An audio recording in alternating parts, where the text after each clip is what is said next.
DNA টেস্টের পর Manchester সিটির তারকা ফুটবলার ওলান দিয়াজো কাউদে জানতে পারলেন তার ৩ সন্তানের বাবা তিনি নন।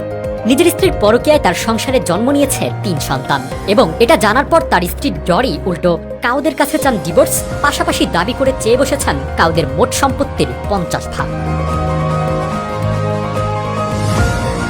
কাউদের জীবনে নেমে এলো যেন অন্য এক ঘূর্ণিঝড় রিমেল। প্রথমবার বাবা হওয়ার অনুভূতি, তারপর একটু একটু করে তাকে বড় করা। কিন্তু এত বছর পর যদি কেউ শুনে সে সন্তান তার নয়, তখন বোধ হয় তার চেয়ে অসুখী মানুষ দুনিয়াতে আর দ্বিতীয়টি দেখা যাবে না। তার চেয়েও বড় ব্যাপার, জীবনের অংশ হয়ে যাওয়া স্ত্রী এত বছর ধরে গোপনে ধোঁকা দিয়ে গেছেন তাকে। অবৈধ সন্তানকে পেটে ধরে আপনাকে বাবা হওয়ার মিথ্যা অনুভূতি দিয়েছে, তাও একবার নয়, পরপর ৩ বার। আর এমন ঘটনাই ঘটেছে ম্যানচেস্টার সিটির ফুটবলার ওলান দিয়াজো কাউদের জীবনে। ম্যান সিটির সাবেক স্ট্রাইকার ওলান দিয়াজো কাউদে গত সপ্তাহে তার লাইফের সবচেয়ে বড় খারাপ সংবাদটাই হয়তো পেলেন। ৩০ বছর বয়সী এই নাইজেরিয়ান ফুটবলার জানতে পারেন এতদিন যে ৩ সন্তানকে নিজের মনে করে বড় করেছেন তাদের একজনের বাবাও তিনি নন।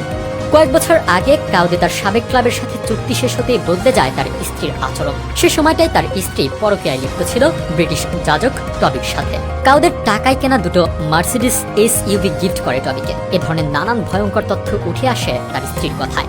কাউদে এর কিছুই জানতেন না তখনও, তাই হয়তো নিষ্পাপ মনেই নিজের মতো করে ভালোবেসে আগলে রেখেছিলেন তার স্ত্রী সন্তানদের। আর তার অতিরিক্ত বিশ্বাস ও ভালোবাসার ফল এভাবেই দিলেন তার স্ত্রী।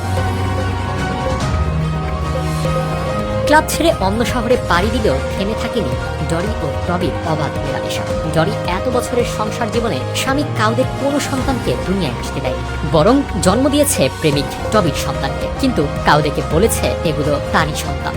কাউদের ইনস্টাগ্রামে সেই সন্তানদের সাথে কাটানো সেরা সময়গুলোর ছবি পোস্ট করা হতো প্রায়শই। আদমোরাল লোকটা একে একে সব ছবি ডিলিট করে দিয়েছেন। কিন্তু কথায় রয়েছে, নারী তুমি বেশ রহস্যময়, তোমাদের চাহিদা ও মন বোঝার ক্ষমতা এখনো পুরুষের হয়নি।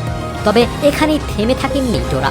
নিজের এই কুকর্মের জন্য যেখানে অনুশোচনায় পড়ার কথা কাউদের স্ত্রী ডোরার, সেখানে সবাইকে অবাক করে ওলান দিয়াজোর জন্য নিয়ে আসে আরো বড় একটি দুঃসংবাদ। নির্লজ্জ ডোরা এক ডিভোর্স উকিল ভাড়া করেছেন, যেখানে সে কাউদেরকে ডিভোর্স দিতে চান এবং পাশাপাশি চান কাউদের মোট সম্পত্তির অর্ধেক, মানে ৫০ ভাগ। শুধু এখানে যে থেমে থেকেছেন তা নয়, বরং কাউদর স্ত্রী স্বীকার করেছেন কাউদের সংসারের যে ৩ সন্তান তার কোনোটাই কাউদর নয়। ৩টি সন্তানের আসল বাবা টবি। কিন্তু যেহেতু তাদের বিয়ের পরই এই ৩ সন্তানের জন্ম, তাই তার স্ত্রীর দাবি এই ৩ সন্তানের ভরণ পোষণের দায়িত্ব নিতে হবে কাউদকে ডিভোর্স হওয়ার পরেও। তবে আদালত থেকে শেষে এটার কি রায় আসে সেটাই এখন দেখার বিষয়। কাউদের এই মর্মান্তিক ঘটনা যে কোনো ট্র্যাজেডি সিনেমাকেও হার মানাবে, যেখানে কাউদেকে তার স্ত্রী একবার নয় দুবার নয় ঠকিয়েছেন ৩বার, যার ফলাফল কাউদে তার নিষ্পাপ মন নিয়ে না জেনেই লালন পালন করে গেছেন ব্রিটিশ যাজক টবির সন্তান।